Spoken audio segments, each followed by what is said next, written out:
Ben, euh, mesdames, messieurs, bonjour. Donc, Alan Fustek, je suis le président de Goodwill Digital, ça commence mal. De Goodwill Management, et je vous souhaite la bienvenue pour ce webinaire où nous allons parler de Goodwill Digital. Voilà.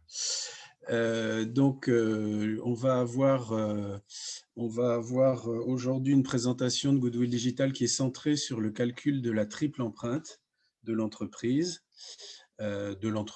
ou de la personne morale. Ça marche pour toutes les personnes morales. Donc, ça peut être pour des associations, pour des pour des organisations à but non lucratif, des collectivités, etc. Et donc, une triple empreinte économique, sociale et environnementale. Alors, je vais faire une présentation en deux parties. D'abord, on va regarder un petit peu les choses sur un plan théorique. Et puis ensuite, je vous ferai une démonstration de la plateforme et du modèle qui s'y trouve. Voilà. Je vous invite à noter vos questions. On peut bien évidemment pas, on est trop nombreux, faire de l'interactif. Et puis, c'est toujours plus difficile pour maîtriser le timing en plus. Donc, notez bien vos questions. Vous pouvez les poser au fur et à mesure de la présentation dans le chat. Et puis, Émilie, qui est la responsable marketing de Goodwill, suit le webinaire et puis elle notera les questions au fur et à mesure et puis elle me les posera à la fin de la séance. Comme ça, j'arriverai à peu près à répondre aux questions qui viennent le plus souvent et idéalement à toutes les questions s'il n'y en a pas trop. Très bien. Alors, donc, je vous disais, une présentation d'abord théorique et puis une présentation pratique.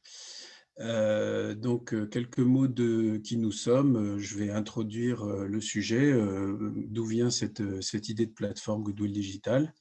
On parlera ensuite de la méthodologie de la triple empreinte économique, sociale, environnementale, et puis je vous ferai une démonstration et je vous présenterai aussi, pour ceux que ça pourrait intéresser, le tarif de l'accès à la plateforme. Bien. Alors en fait, chez Goodwill, on existe depuis 18 ans et depuis 18 ans, on fait des calculs. C'est une de nos marques de fabrique. On est un cabinet de conseil en développement durable avec une approche quantitative et économique.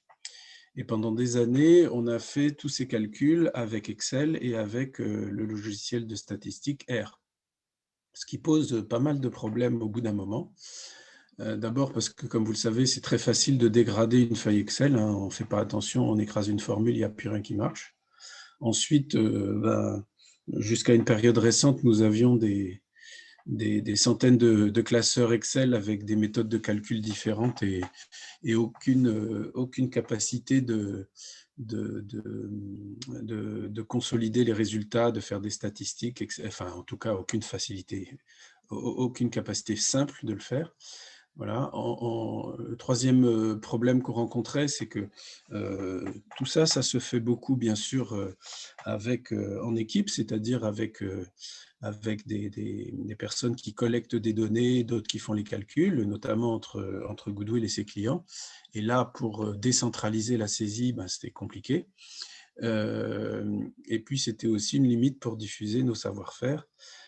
Donc voilà, on a conçu cette plateforme Goodwill Digital pour permettre à toutes nos méthodes de calcul d'être accessibles en ligne, de sorte que tout le monde puisse s'en servir. On nous le demandait de plus en plus. Alors en fait, toutes les méthodes de calcul chez Goodwill s'appellent Thesaurus. Et donc, on a conçu un moteur de calcul universel qui permet de calculer à peu près tout ce qu'on veut, de sorte que les modèles de calcul sont des paramétrages. Et puis ensuite, le moteur de calcul prend le modèle et puis fait tous les calculs qu'il y a dedans et restitue le résultat. Alors à ce jour, on a pas mal de modèles dans Goodwill Digital, donc vous pouvez mesurer votre capital immatériel d'entreprise. C'est l'une des compétences historiques de l'entreprise. Vous pouvez aussi, dans un compartiment un peu particulier de Goodwill Digital, trouver une base de données avec des milliers de bonnes pratiques RSE de sorte que lorsque vous lancez votre propre démarche RSE, vous n'avez pas besoin de réinventer la roue, hein. Vous regardez ce qu'ont fait les copains pour améliorer le dialogue social, ou bien pour améliorer la sécurité au travail, ou bien pour réduire la consommation d'énergie. Dans Goodwill Digital, vous pouvez faire votre évaluation ISO 26000. Vous pouvez faire un calcul d'empreinte socio-économique, une comptabilité environnementale. On a un bilan carbone en ligne conforme aux exigences du bilan carbone ADEME et tout plein d'autres modèles de calcul. Et on met même en ligne les modèles de nos clients. Voilà. Donc c'est assez pratique parce que ça fait un tout en un. Et donc, ce que je vais vous montrer aujourd'hui, c'est une application particulière de Goodwill Digital pour faire ce qu'on appelle la triple empreinte.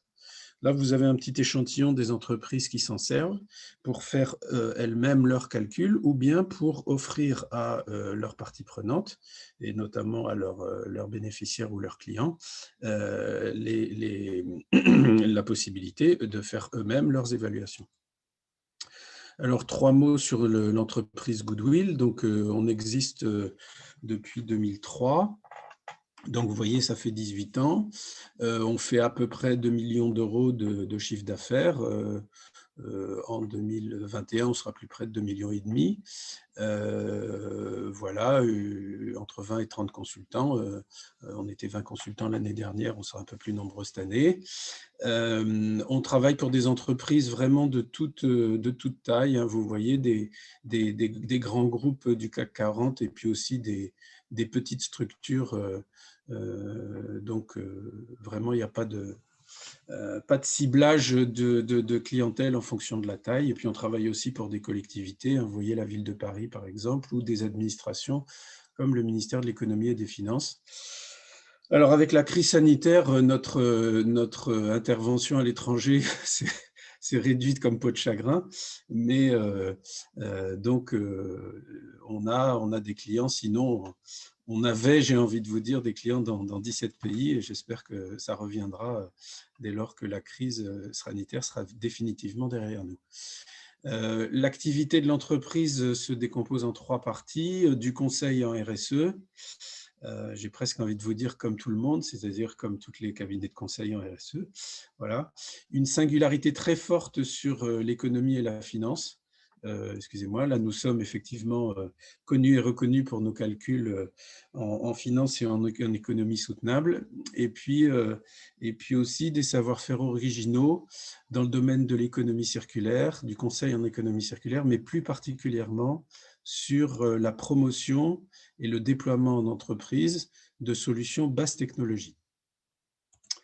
Alors bien sûr, on va beaucoup parler de calcul. Du coup, je vous donne quelques éléments de rassurance sur notre capacité à faire des calculs qui sont fiables et qui sont opposables à des tiers. C'est toujours le cas avec nous. La moindre des choses, c'est que nos calculs sont validés par les commissaires aux comptes très souvent avant que nos clients en fassent usage. Mais dans certains cas de figure, l'exigence de nos clients va beaucoup plus loin. Quand on a calculé l'impact de la contrefaçon sur l'économie française, notre modèle de calcul, il a été validé non pas par le ministère de l'économie et des finances, mais par l'INSEE. Lorsqu'on a évalué, fait des empreintes socio-économiques de Orange sur tous les pays où Orange est présente en Afrique, le modèle de calcul a été validé par des universitaires américains. Pourquoi américains? Je ne sais pas. Mais enfin voilà, par des universitaires, puis ensuite, partie plus facile par le commissaire aux comptes de Orange. Et quand on a fait le calcul de la valeur du Maroc, qui est un modèle de calcul rigolo où vous pouvez calculer la valeur d'un pays, là on a été audité par des personnes qui avaient travaillé au FMI ou à la Banque mondiale avant que le roi se serve de nos résultats. Voilà. On est en train progressivement de passer sous le contrôle d'un assez grand cabinet d'audit qui s'appelle Baker Tilly Strego, qui compte 1500 salariés en France, et c'est un réseau de structures de cabinets d'audit indépendants qui compte 33 000 personnes dans le monde. Donc, c'est vous dire si on est On est des personnes du chiffre, hein, et on s'est rapproché, ce qui n'est pas choquant, d'une structure dont c'est le métier aussi, mais dans des registres un petit peu différents. Alors maintenant, venons sur Goodwill Digital. Donc, dans Goodwill Digital, vous avez 4 modules ou 4 grands blocs qui permettent de faire tous les calculs dont j'ai parlé tout à l'heure. Le premier bloc fonctionnel s'appelle le référentiel des thésaurus. Alors, vous avez noté, hein, les méthodes que nous avons s'appellent toutes thésaurus. Thésaurus 26000 pour faire une évaluation ISO 26000, Thésaurus capital immatériel pour faire une évaluation capital immatériel. Et donc, dans ce compartiment-là de Goodwill Digital, eh ben, vous pouvez déclarer tous les modèles de calcul que vous voulez. Ensuite, on a une base des entités, et à cet endroit-là, on peut déclarer l'entité sur laquelle on veut faire des calculs. Ensuite, on a une interface, vous allez voir tout ça, pour faire l'acquisition des données, et puis on lance le moteur de calcul, et puis on obtient les résultats. Alors, le référentiel des thésaurus, tout est ramené à un concept d'indicateur, de fonction et de modèle. Les indicateurs, ben, ça peut être des indicateurs extra-financiers physiques, hein, comme par exemple des tonnes de CO2 ou bien des hectares artificialisés, ce genre de choses. Les fonctions, ben, c'est des fonctions qui… alors, sur les indicateurs, excusez-moi, on a des indicateurs extra-financiers physiques.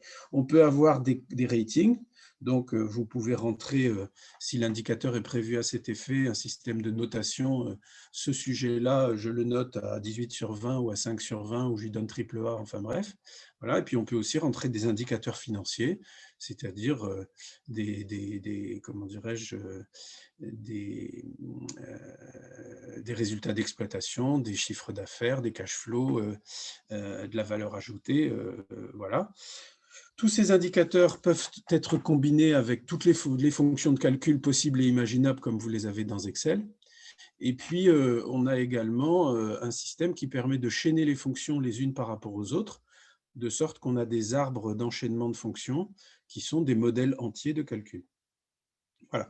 Après, dans la base des entités, ben, le système, dans l'état actuel des choses, il permet de déclarer des entreprises sur lesquelles on va faire des calculs.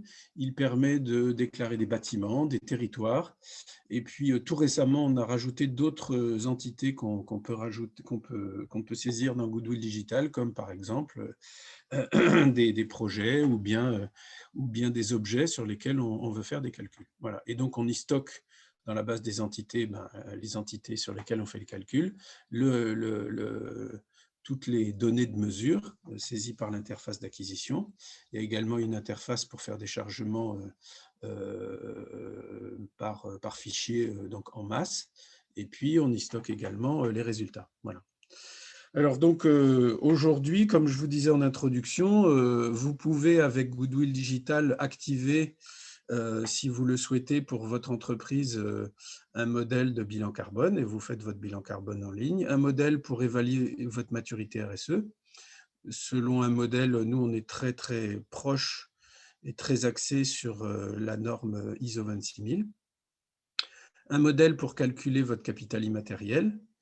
Un modèle pour faire une analyse coût-bénéfice de votre politique RSE. Je fais de la RSE chez moi, qu'est-ce que ça me coûte et qu'est-ce que ça me rapporte? Voilà, un modèle pour faire le calcul. Alors après, on a des modèles particuliers, par exemple, calculer la valeur d'usage en euros d'un bâtiment, c'est-à-dire qu'est-ce que ça rapporte de faire travailler ses salariés dans un bâtiment plutôt que dans un autre. Donc ça, c'est un partenariat avec l'IFPEB. On a un modèle de mesure de la maturité de la logistique urbaine d'une ville. Ça, c'est un partenariat avec le groupe La Poste. Donc, on a développé le modèle pour eux et les clients de La Poste s'en servent. Un modèle pour évaluer l'entreprise à 360 degrés avec sa santé financière, son capital immatériel, sa maturité RSE, etc. Vous voyez, voilà. Et puis, ben voilà, on est en train de mettre en ligne maintenant ce que je vous montre ce matin, c'est-à-dire le modèle de triple empreinte. Et puis, on va continuer de mettre tous nos modèles en ligne. On en a le double ou le triple de ça. Voilà ici rapidement les résultats d'une évaluation RSE ISO 26000. Donc, pour une entreprise où on voit que, par exemple, Sa maturité environnementale est à 43% du maximum, donc pas terrible, en dessous de la moyenne, alors que son développement local et son intérêt général est à 75% du maximum, donc là c'est très bien. Et on répond à un QCM et puis on obtient un résultat comme ça. Ici, vous avez une analyse comparée de la valeur d'une entreprise avec une évaluation classique et avec une évaluation selon la méthode capital immatériel. Donc là, c'est des calculs en millions d'euros. Là, vous avez, j'espère que le contraste est bon pour vous, un arbre de cotation de toutes les forces et de toutes les faiblesses du capital client d'une entreprise. Donc ça, c'est l'évaluation extra-financière du capital immatériel. Et puis, je ne vais pas trop développer parce que, bien sûr, le but, c'est de vous parler surtout du sujet pour lequel vous êtes inscrit, c'est-à-dire la triple empreinte. Alors, pour ce qui concerne la triple empreinte, j'attire l'attention de tout le monde sur un phénomène que je trouve assez bluffant.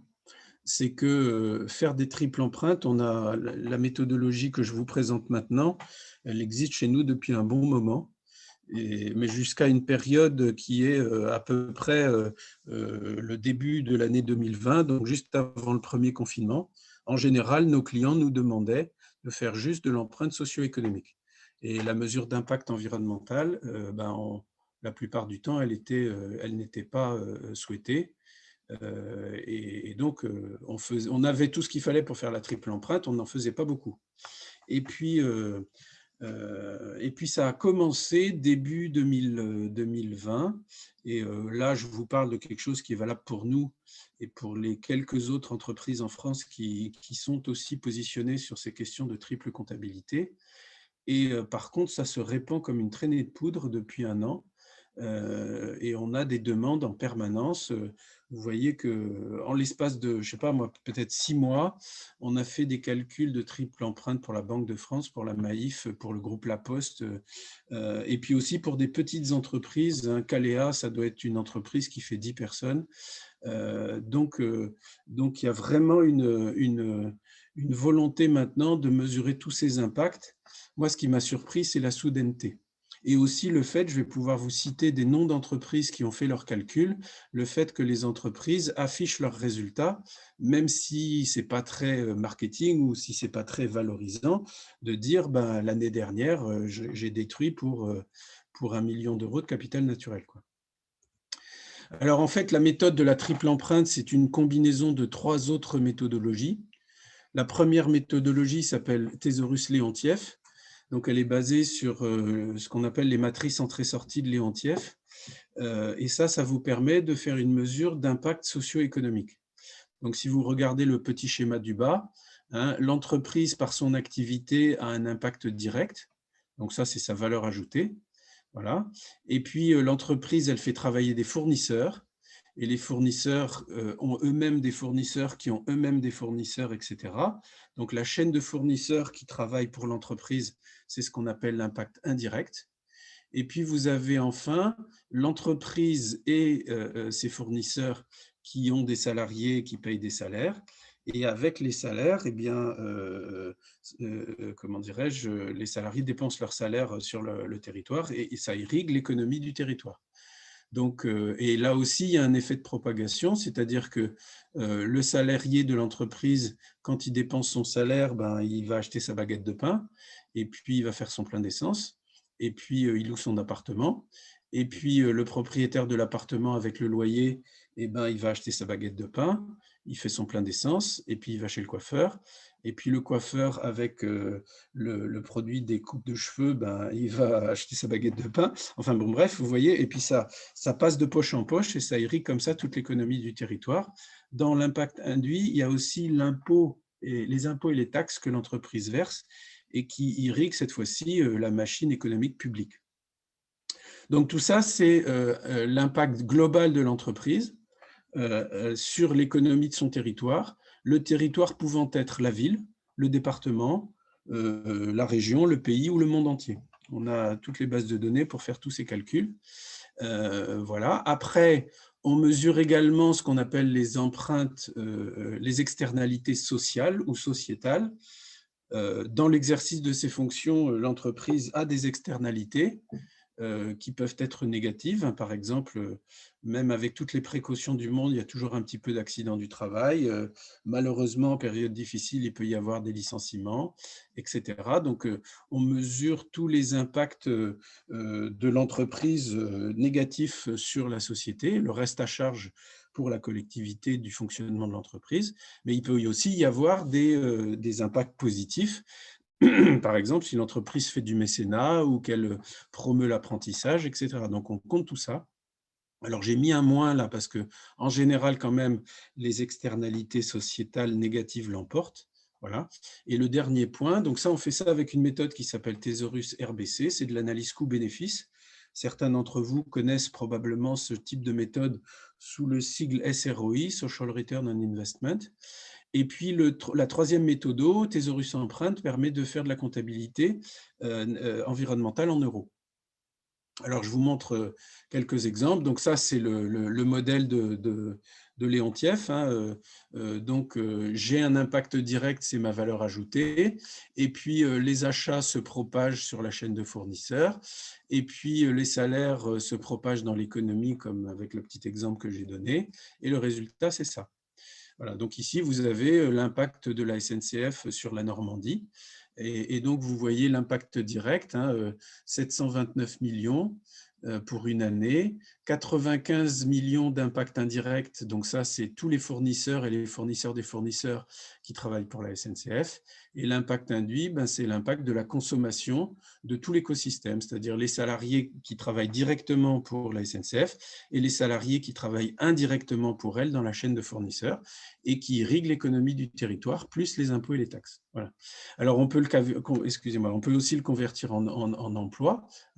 8800 emplois directs, 1300 emplois indirects, 2400 emplois induits. Ça fait 12 694 emplois de Normandie qui sont issus des activités de la SNCF et ça représente 1 milliard.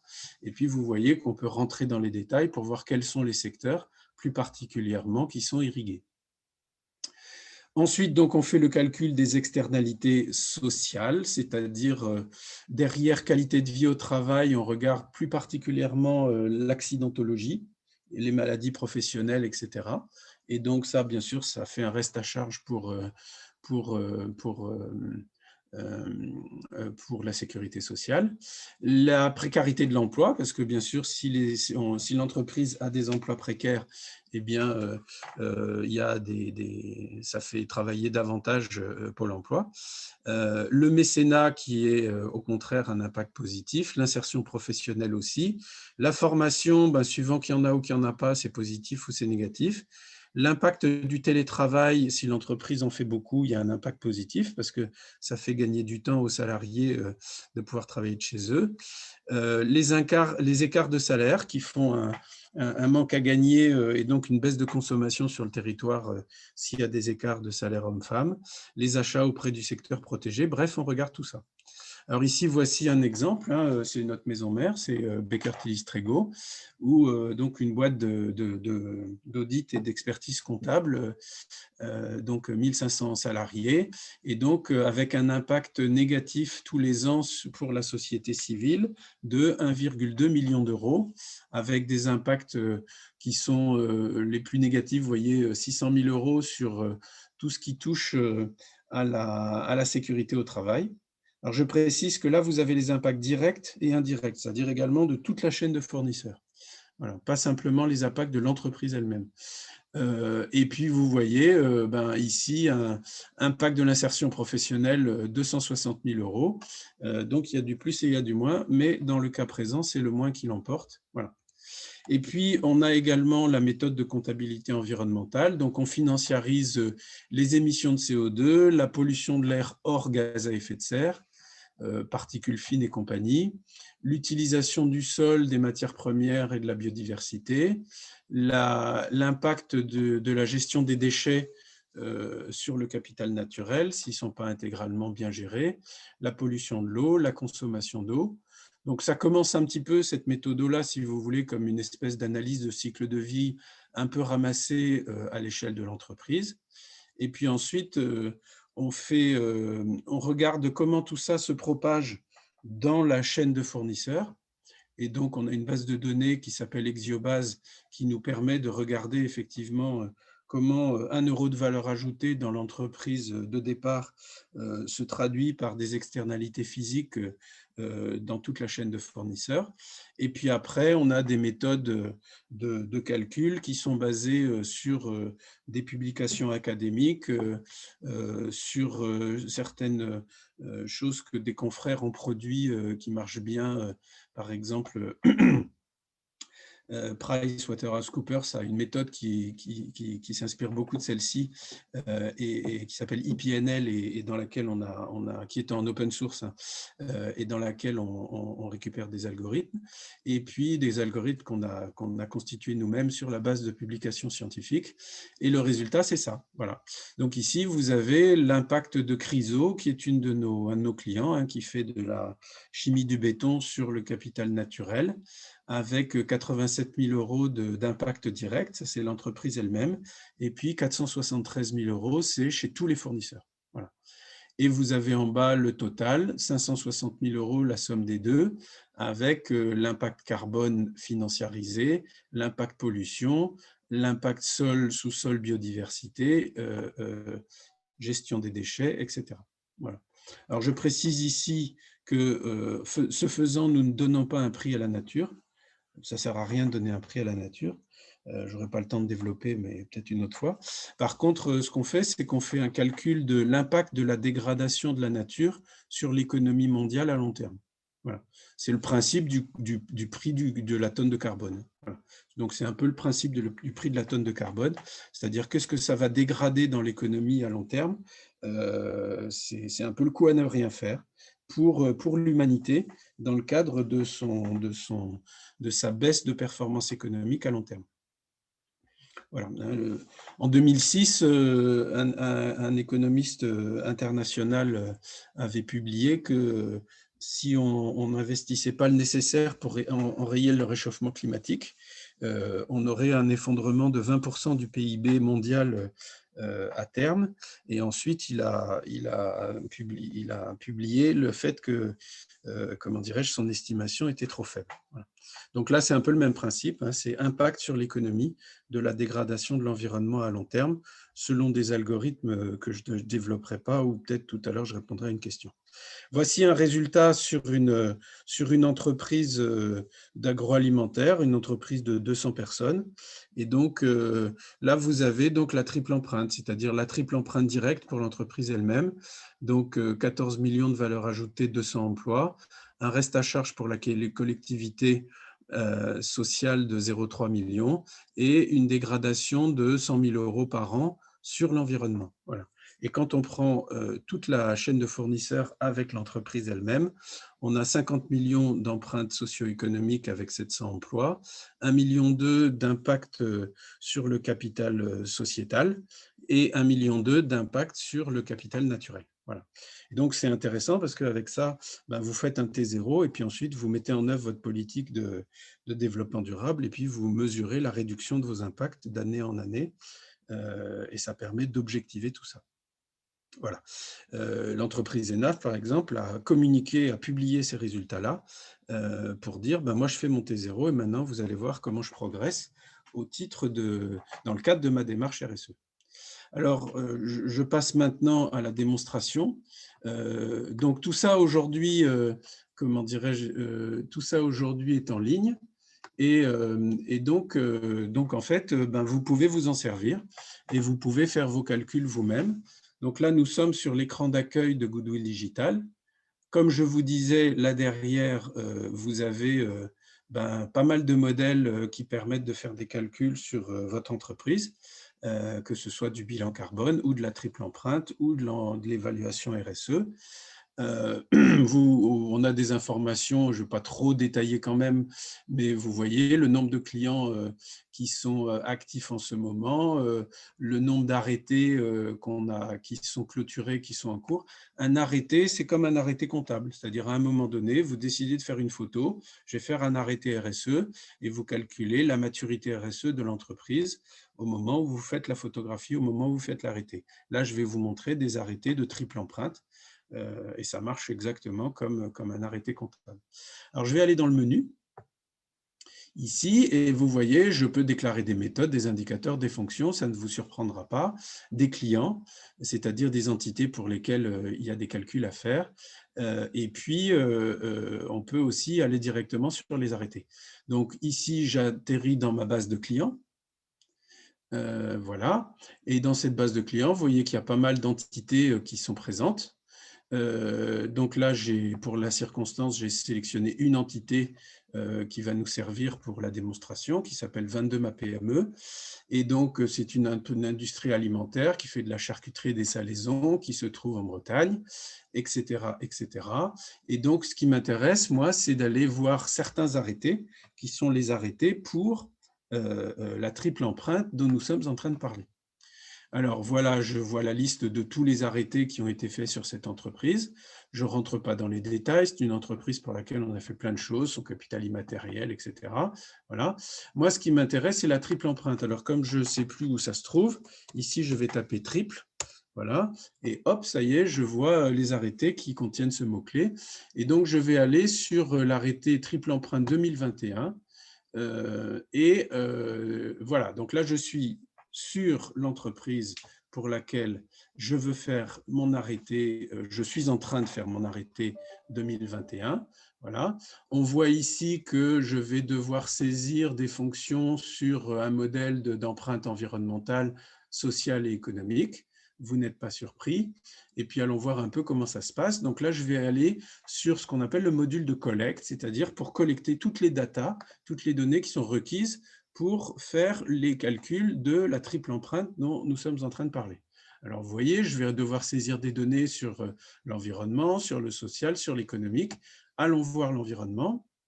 Qu'est-ce qu'on me demande? Eh ben, en fait, on va me poser des questions sur la quantité de surface artificialisée en kilomètres carrés, la quantité de phosphore que j'utilise, la quantité de déchets non dangereux que j'ai produits. Donc, et tout ça, vous voyez, vous le saisissez. Par exemple, si vous mettez ici, comment dirais-je, 1, ça veut dire 1 millier de tonnes de déchets. Voilà, vous avez l'unité juste à côté. Et puis voilà, vous allez saisir tout ce les déchets dangereux. Bon, ben, mettons que j'en ai 0,05 tonnes, milliers de tonnes. Hein, voilà. Et donc, ça fait 50 kilos. Et puis, etc., etc. La quantité d'azote, la consommation électrique. Donc, je vais saisir, il y a une dizaine de données à saisir, et je vais comme ça, effectivement, donner à la machine à manger toutes les informations sur les quantités liées au fonctionnement de l'entreprise qui ont un impact environnemental. Je retourne un petit peu ici sur, on va regarder rapidement les autres éléments. Donc ici, empreinte sociale. Donc là, vous avez compris que c'est les externalités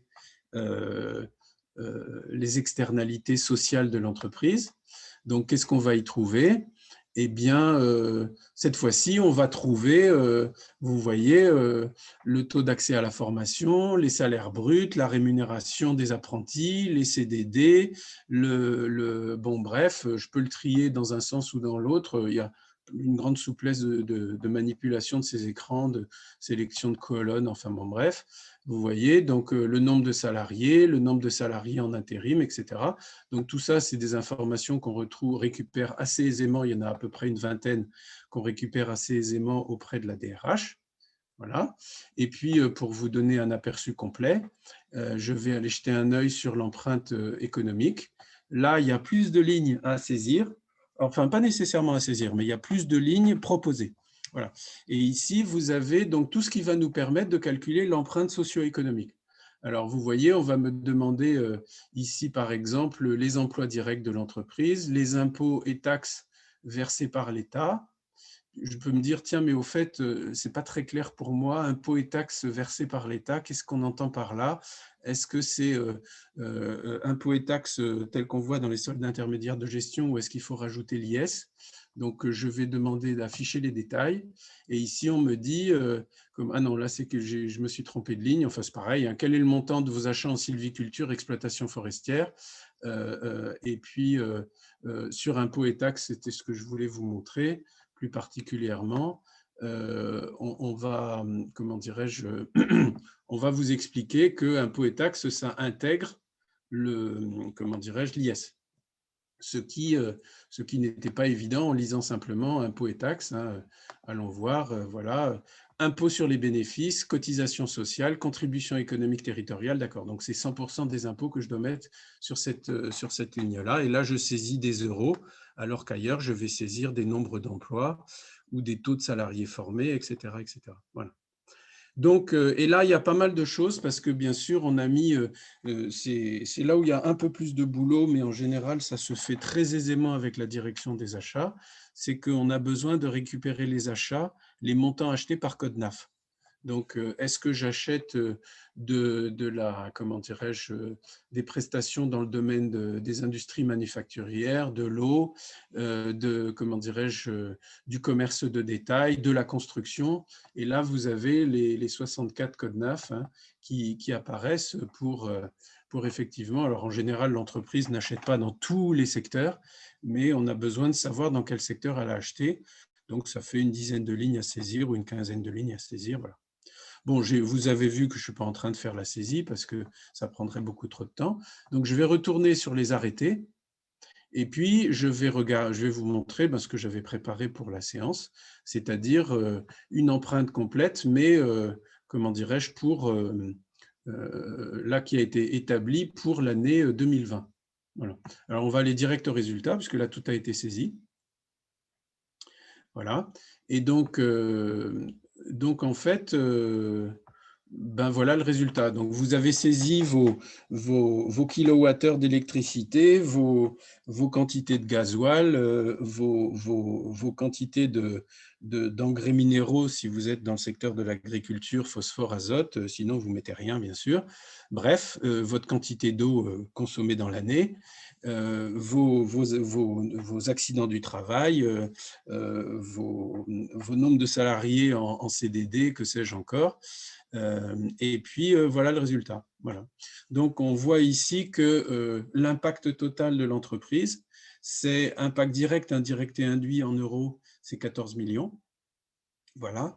L'empreinte sociale, c'est moins 1 million. Donc là, c'est les accidents, les écarts de salaire, les licenciements, ce genre de choses. Voilà, moins 1 million.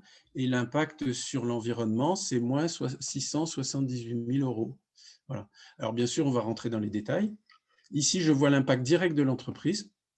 5 millions, moins 300 000, moins 39 000. Donc, économique, social, environnemental. Ici, je vois l'impact indirect. Donc, ça, c'est juste les fournisseurs. 2 millions, moins 800 000, moins 600 000. Et là, je vois l'impact induit. Et là, l'impact induit, on ne compte pas l'impact induit social et l'impact induit environnemental. On saurait le faire, on a tous les éléments, mais on considère que ce n'est pas une bonne idée. Je vous explique pourquoi. C'est parce que lorsque vous travaillez avec des fournisseurs, vous les choisissez. Et donc, si vos fournisseurs ont beaucoup d'accidents du travail ou sont des gros pollueurs, vous pouvez en changer et on considère que ça peut faire partie de votre responsabilité. Donc, votre impact indirect fait partie de votre responsabilité. Pour ce qui concerne l'impact induit, c'est un petit peu différent. Parce que ça voudrait dire, par exemple, que vos salariés vont chez un boulanger et que si chez ce boulanger-là, il y a beaucoup d'accidents du travail, c'est un impact qui vous concerne vous. Et en fait, non, parce que bien sûr, l'entreprise ne contrôle pas la façon dont ses salariés vont consommer. Et donc, c'est pour ça que, et pareil pour l'environnement, si le boulanger de votre salarié n'a aucune conscience environnementale et qu'il est un gros pollueur, c'est quand même pas la faute de l'entreprise, c'est plutôt la faute du salarié. Donc, en fait, on ne comptabilise pas l'impact sociétal induit et l'impact environnemental induit, alors que l'impact socio-économique, oui, puisque bien évidemment, c'est grâce à l'entreprise que des salaires sont versés aux salariés et dans la chaîne de fournisseurs. Et donc, l'impact de 6,6 millions que vous avez sous les yeux est tout à fait légitime. Alors, on va aller un peu maintenant en profondeur. On regarde ici comment dirais-je, l'empreinte l'empreinte économique totale. Donc, et donc là, vous avez cette fois-ci l'empreinte socio-économique. Vous l'avez en euros. On retrouve les 14 millions impact direct, indirect et induit. Et on vous dit ici que ça représente au total 216 emplois. Voilà. Et puis, comment dirais-je, ici, vous voyez que l'impact indirect, c'est 5 millions, on l'a vu tout à l'heure, c'est 97 emplois. Voilà. Et comment dirais-je, donc, non, excusez-moi, ça c'est l'empreinte économique directe, je dis une bêtise, 5 97 emplois, donc ça c'est l'entreprise elle-même. Ici, vous avez l'indirect. Ça, c'est les fournisseurs, 2 millions et 27 emplois. Et puis là, on peut même voir effectivement les fournisseurs de rang 1, de rang 2, de rang 3. Et puis ici, vous avez l'empreinte induite, donc par l'intermédiaire de la consommation, avec les 6,6 millions qu'on a vu tout à l'heure, qui représentent un total de 92 emplois. Et puis ici, vous avez un détail un petit peu différent, c'est-à-dire qu'on vous donne l'empreinte économique induite totale. Ici, l'empreinte liée aux impôts et aux taxes, c'est-à-dire ça, c'est l'alimentation de la machine économique publique, et ça, c'est la consommation.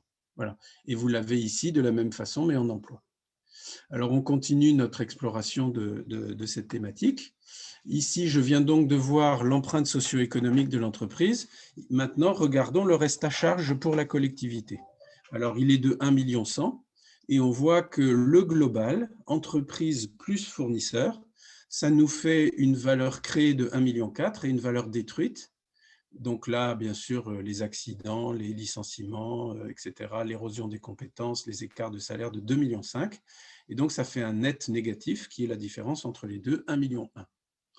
On va regarder un petit peu ça dans les détails. Donc, vous l'avez pour le direct, l'entreprise elle-même. Vous l'avez pour… Et là, excusez-moi, donc là, vous l'avez pour l'entreprise elle-même. Hein, et là, on vous donne plus de détails, c'est-à-dire que ici, on voit les accidents du travail, c'est moins 400 000 euros. Les achats auprès du secteur protégé, c'est un petit 7 000 euros. Comment dirais-je, le télétravail, c'est un impact positif de 1 million. Et puis, pour la collectivité. Et puis ici, le point négatif, c'est, comment dirais-je, les écarts salariaux qui font un moins de 900 000 euros. Voilà, donc ça, c'est l'impact c'est un peu les dommages collatéraux, nets des avantages collatéraux de l'entreprise sur son territoire au plan social. On l'a également ici sur l'indirect, hein, c'est-à-dire chez les fournisseurs, comment ça se passe. Voilà. Et exactement la même chose avec les mêmes détails. Je termine en vous montrant effectivement ce que ça donne au niveau de l'environnement. Et donc, effectivement, pour ce qui concerne l'environnement, nous avons un impact tous les ans de moins 678 000 euros, tout confondu, l'entreprise plus sa chaîne de fournisseurs. Voilà. L'entreprise toute seule, c'est moins 39 000 euros.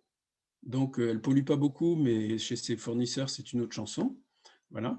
Donc, ici, pour l'entreprise, je vois que le gros poste, c'est l'impact carbone, hein, moins 30 000 euros d'impact carbone, moins 5 000 euros de destruction de services écosystémiques et un petit peu de pollution de l'eau. Voilà. Et par contre, empreinte environnementale indirecte totale, ben là, je vais avoir le 639 000 euros, le gros poste. Donc, ça se passe, la pollution de cette entreprise, finalement, elle est achetée. Et on pourrait dire, le cas échéant, elle est importée, hein, c'est-à-dire si mes fournisseurs sont en Chine, ben, ça sera de l'information qui qui montre la dégradation de l'environnement en Chine.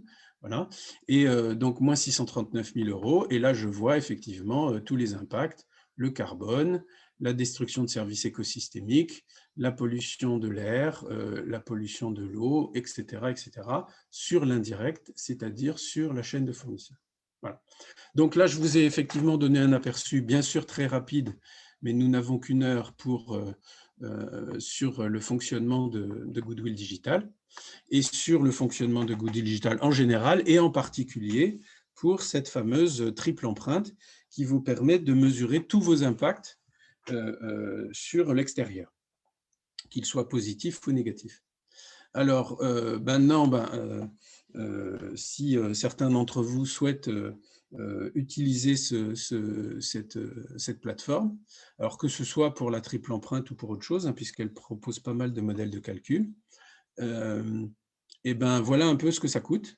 Donc, si vous êtes un très grand groupe, comment dirais-je, l'accès à un modèle, c'est 4 000 €. Si vous êtes une entreprise de taille intermédiaire, 2 000 €. Si vous êtes une PME, c'est 1 000 € par an. Et puis, si vous êtes un consultant indépendant, c'est 750 € par an, mais vous pouvez vous en servir chez tous vos clients. Et puis, bien évidemment, il faut un peu de formation pour pouvoir se servir de tout ça. Et donc, on a effectivement, pour vous former à la triple empreinte, par exemple, il faudrait compter 2 jours. Un jour pour avoir tous les fondements théoriques et toutes les compétences nécessaires pour ne pas se tromper quand on va chercher les datas. Et puis, une journée pour manipuler l'outil, être bien confortable avec l'outil. Et donc voilà, ça fait pour un groupe de 12 personnes un coût de 2 000 €. Voilà. Donc, merci de votre attention. Je vais pouvoir prendre les questions à partir de maintenant. Donc, ma petite conclusion, si vous voulez, c'est que avec un outil comme celui-là, on va passer je pense, dans une nouvelle ère de ce qu'on appelle la responsabilité sociétale. Certains d'entre vous doivent le savoir, je dirige également le label Lucie. Et le label Lucie, c'est la première communauté d'entreprises engagées en RSE en France, avec 1000 entreprises, bientôt 1000, pas tout à fait encore, bientôt 1000 entreprises dans la communauté, voilà, qui sont engagées sur des référentiels exigeants de RSE, et les labels sont délivrés après des audits tierces parties. La chose qui est un peu frustrante, c'est que vous pouvez avoir des démarches RSE qui sont extrêmement bien notées, et parce qu'il y a du boulot qui a été fait et qui est tout à fait significatif, et il ne s'agit pas de le critiquer, voilà.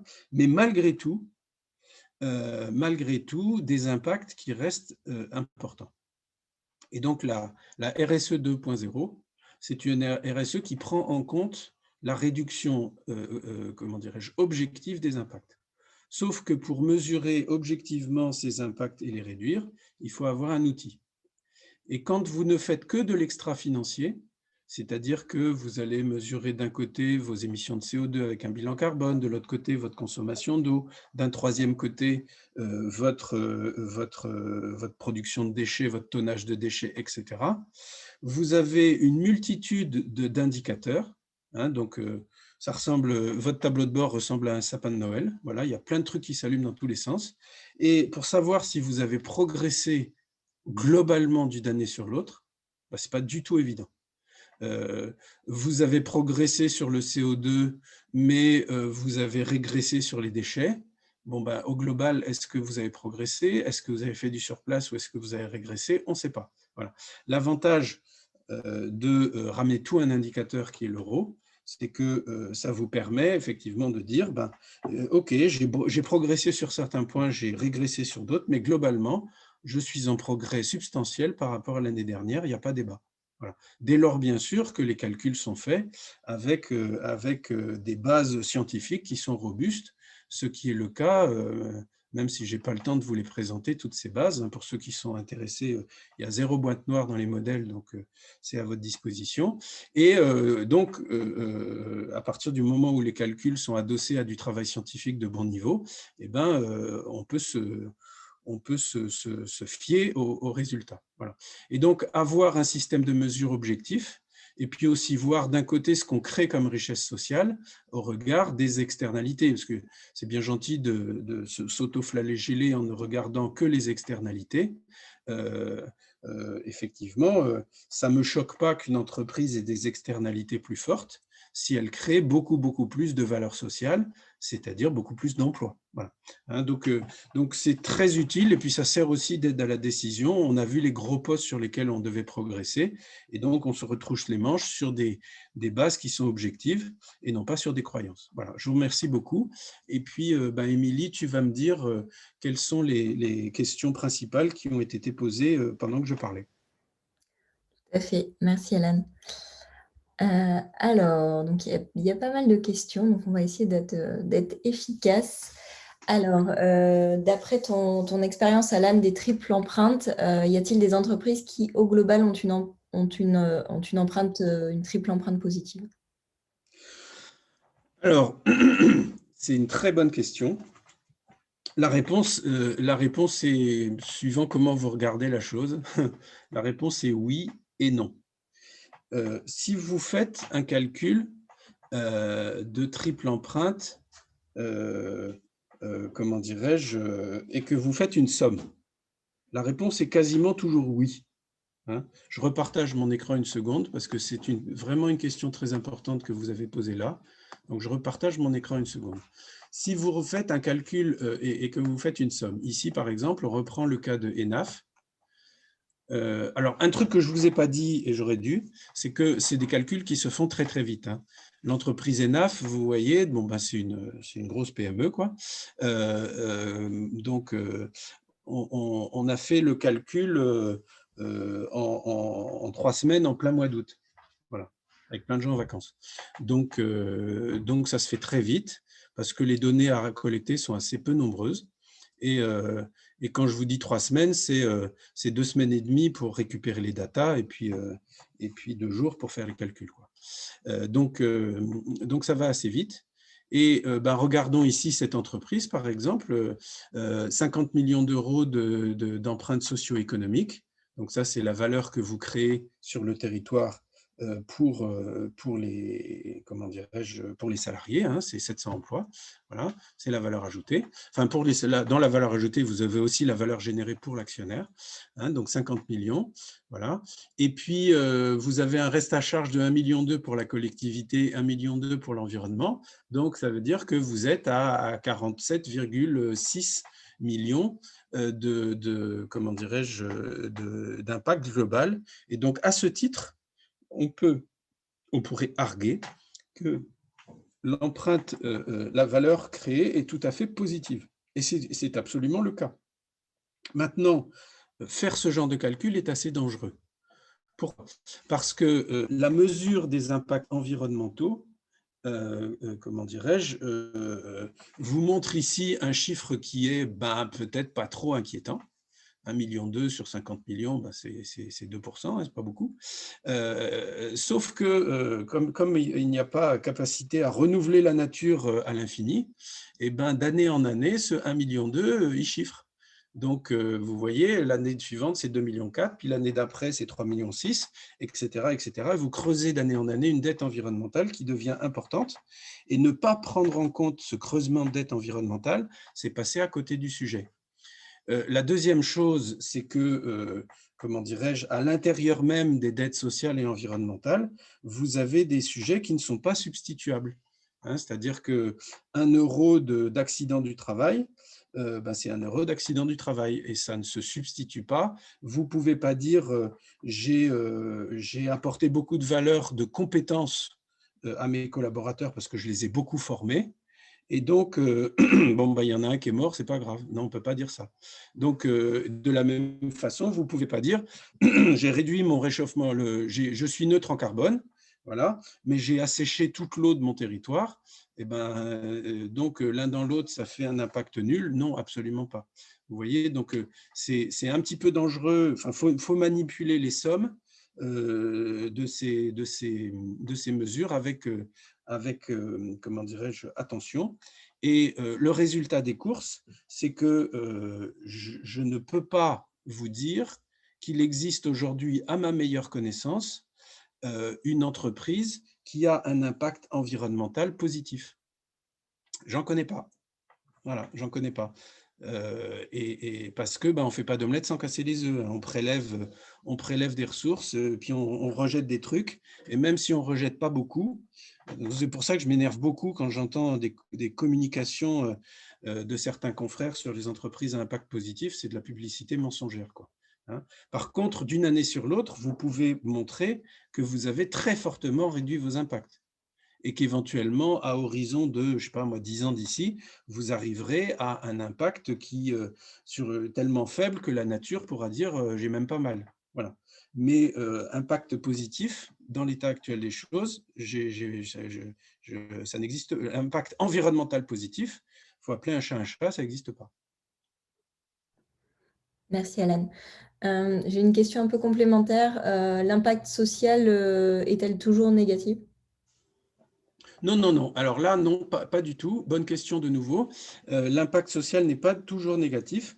Vous avez des entreprises qui ont des engagements sociétaux qui sont tout à fait impressionnants. Et donc, le petit reste à charge pour la collectivité qui existe quoi qu'on décide, il faut être tout à fait concret, réaliste et pragmatique. Une entreprise, par définition, même si elle fait tous ses efforts, il reste toujours un petit peu d'érosion des compétences, il reste toujours un petit peu d'accident du travail, etc. Donc, il y a toujours des externalités négatives. Mais on a des cas, effectivement, où l'entreprise crée beaucoup plus de valeur pour la société, indépendamment de son activité professionnelle, par tous ses engagements sociétaux. Et donc, on a des impacts sociaux positifs, absolument. Merci Alan. Alors, je cherche la question que je voulais te poser. Oui. Est-ce qu'on peut déployer, tu as parlé d'impôts, de code NAF, donc de choses plutôt françaises. Oui. Est-ce qu'on peut réaliser une triple empreinte à l'international? Oui, oui, voilà, on fait ça au niveau mondial, hein. Donc, vous avez des correspondances. Là, j'ai parlé du code NAF en France, mais vous avez des correspondances avec les codifications européennes et internationales. Donc, on fait ces empreintes-là, et pour des entreprises que j'ai citées tout à l'heure, ce sont des empreintes mondiales. Il n'y a aucun problème pour le faire au niveau mondial. Dans la même lignée, pour peut-être compléter ta réponse, Caroline me demande si c'est adaptable aux spécificités des DOM. Oui, oui, absolument. Il n'y a absolument aucun problème. On a toutes les statistiques, que ce soit pour la France métropolitaine, pour les DOM-TOM et pour n'importe quel pays du monde. Super. Nouvelle question. Alors, je ne prends pas les questions dans l'ordre, donc j'ai un peu de mal à m'y retrouver, mais je vais y arriver. Oui. Quelles sont les perspectives réglementaires pour pousser les entreprises à faire des triples empreintes? Alors, sur ce point-là, pour l'instant, on peut considérer que des perspectives réglementaires, il n'y en a pas.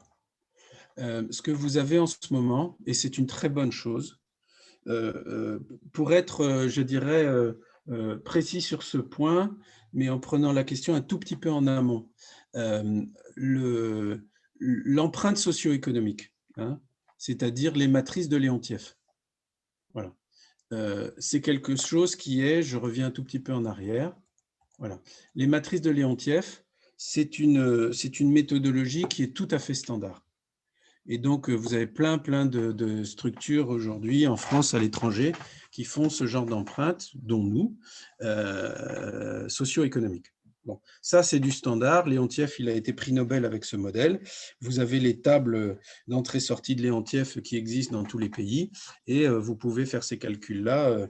Et quelle que soit la structure qui fait le calcul, que ce soit Goodwill ou un confrère, vous allez tomber sur les mêmes résultats, sous réserve bien sûr que les méthodes aient été bien implémentées, mais on va taper dans les mêmes bases. Très bien. Ça, c'est du standard.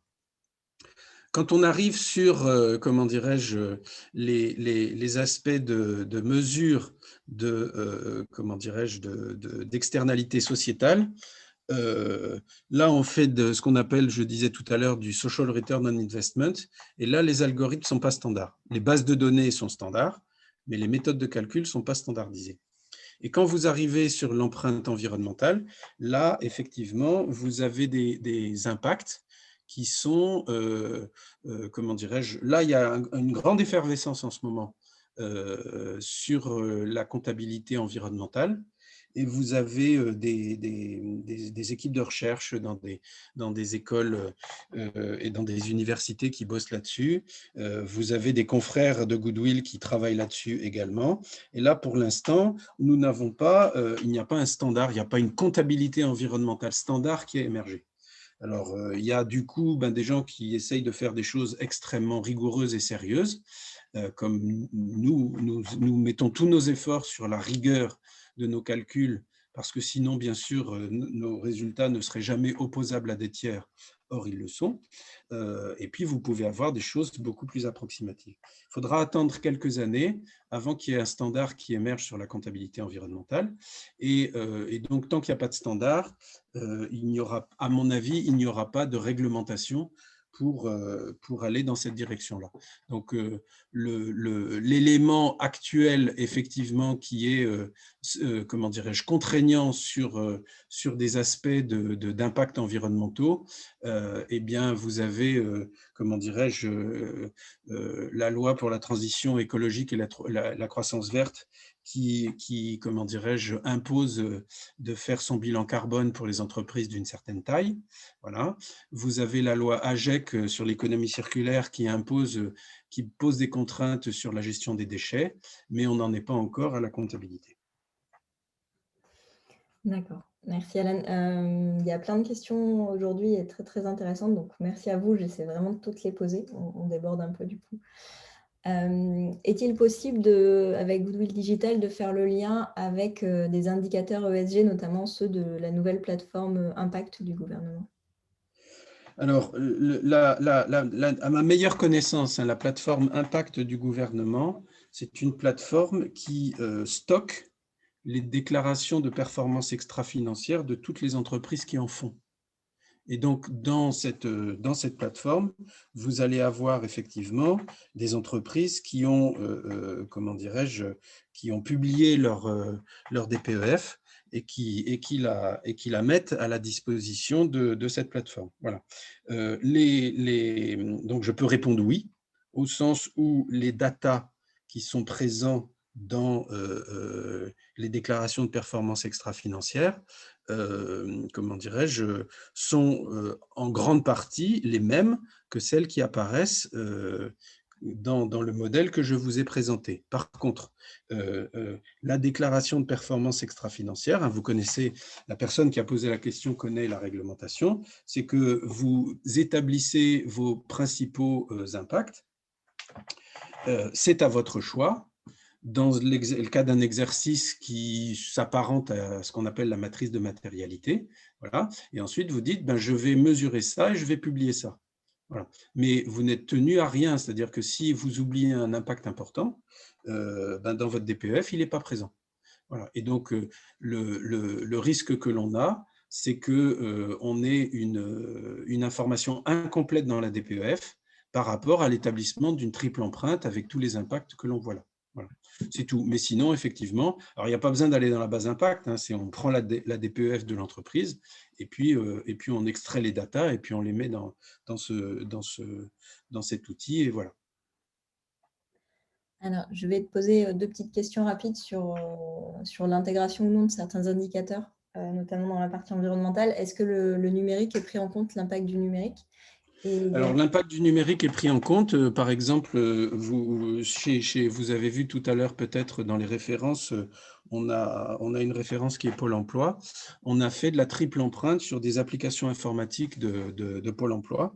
Et comment dirais-je, le numérique, alors, il peut être pris en compte de manière noyée dans la triple empreinte au motif qu'on va regarder les consommations de matières premières. Et vous savez que dans l'informatique, on utilise pas mal d'éléments du tableau de Mendeleïev, et puis pas mal de plastique. Et puis, donc tout ça, c'est les matières premières, l'impact matières premières. Et puis, on a aussi, bien sûr, la consommation d'électricité pour faire tourner les systèmes d'information. Donc, dans une triple empreinte, je dirais l'impact du numérique est présent, mais il est noyé. C'est-à-dire que quand vous avez votre empreinte carbone ou votre empreinte matière première ou votre empreinte déchets, parce que les D3E en informatique, il y en a quand même un paquet aussi, vous ne voyez pas clairement la partie numérique qui ressort. Donc, c'est noyé dans la masse. Par contre, si on nous demande de faire une triple empreinte d'un système d'information, ben, si on le fait, on l'a déjà fait, je vous dis, on a fait ça chez Pôle emploi, ça pose absolument aucun problème. L'application qu'on a livrée, le modèle, on a livré un modèle spécifique à la Banque de France, qui est un modèle qui ressemble à tout ce que je vous ai montré là, mais sauf qu'ils nous ont demandé de rajouter des particularités, justement pour faire ressortir des impacts qui sont un peu moins dans le standard que vous avez sous les yeux. Et en définitive, comment dirais-je, donc, il y avait effectivement toute une série de spécificités pour faire ressortir les impacts du numérique. Super. Et donc, j'ai encore 2 petites questions et on devrait avoir fait le tour. Comment sont pris en compte, l'empreinte sur la biodiversité de l'entreprise? Alors, l'empreinte sur la biodiversité, en fait, on utilise, vous le voyez ici, hein, par exemple, vous avez, alors on peut raffiner, hein, je vous présente des choses qui sont un petit peu compactes, mais on peut raffiner et sortir juste la partie biodiversité sur la partie. D'ailleurs, on va rajouter un septième impact, puisque sol, sous-sol et biodiversité, ça regroupe trop de trucs. On va faire un septième pilier sur cette méthode. Et donc, pour ce qui concerne la biodiversité, le principe, c'est qu'on va attaquer une base de données, qui est une base de données scientifique qui est mondialement connue, hein, qui s'appelle la base TEEB, T-E-E-B, et qui vous donne la valeur en euros de tous les services écosystémiques. Voilà. Et donc, vous savez, hein, que les services écosystémiques, c'est tous les services que la nature rend gratuitement à l'homme. Et par exemple, il a été calculé que les insectes pollinisateurs, grand sujet de préoccupation actuel avec les effondrements de la biodiversité, les insectes pollinisateurs rendent gratuitement à l'humanité tous les ans un service de pollinisation qui représente un peu plus, je ne me rappelle plus exactement le chiffre, mais l'ordre de grandeur est bon, 150 milliards d'euros. Voilà. Donc ça veut dire que s'il n'y a plus d'abeilles, il faudra aller tout polliniser à la main et on n'est pas sorti, ou avec des drones, et on n'est pas sorti de l'auberge. Voilà. Ou alors l'humanité disparaît. Donc vous voyez bien que il y a comme ça des services qui ont une valeur économique ou qu'on peut financiariser, qui sont rendus par la nature. Dans la base type, vous les avez. Et à partir du moment où vous avez des impacts sur la biodiversité du type, comment dirais-je, pesticides, du type artificialisation des sols, destruction de biotopes, d'écosystèmes, etc., eh ben, on en déduit l'impact sur la biodiversité et il ressort en clair dans les impacts de l'entreprise. Et à nouveau, hein, j'insiste parce que c'est important, on fait ça sur l'entreprise elle-même, mais également sur toute sa chaîne de fournisseurs. Merci Alan. Dernière question, puis on va s'arrêter là. Les sociétés de conseil peuvent-elles se servir de cet outil auprès de leurs Oui, clients? oui, oui, absolument. Alors, c'est un outil qui est vraiment ouvert à tout le monde, y compris à nos confrères. Et bienvenue parce que toute la profession des cabinets de conseil, à mon sentiment, doit pousser vers de la triple comptabilité. Hein, donc, là, le sujet, c'est, je pense que les cabinets de conseil doivent faire cause commune pour pousser vers ça, parce qu'on en a cruellement besoin. Euh, et donc, si vous êtes un cabinet de conseil comment dirais-je, vous êtes un cabinet de conseil avec des collaborateurs, donc vous êtes une PME, on va appliquer le tarif PME. Et si vous êtes un cabinet, un consultant indépendant, vous avez vu le tarif tout à l'heure, hein, c'est pour accéder à un modèle, c'est 750 € par an, plus bien sûr plus la formation. Voilà. Merci Alan, on est arrivé au bout des questions. Très bien. Bon, écoutez, merci de votre participation ce matin. J'espère que ça vous a intéressé. Et puis, avec Émilie, on est à votre disposition pour tout renseignement complémentaire. Et le PowerPoint sera également à votre disposition. Voilà. Merci à tous. Merci.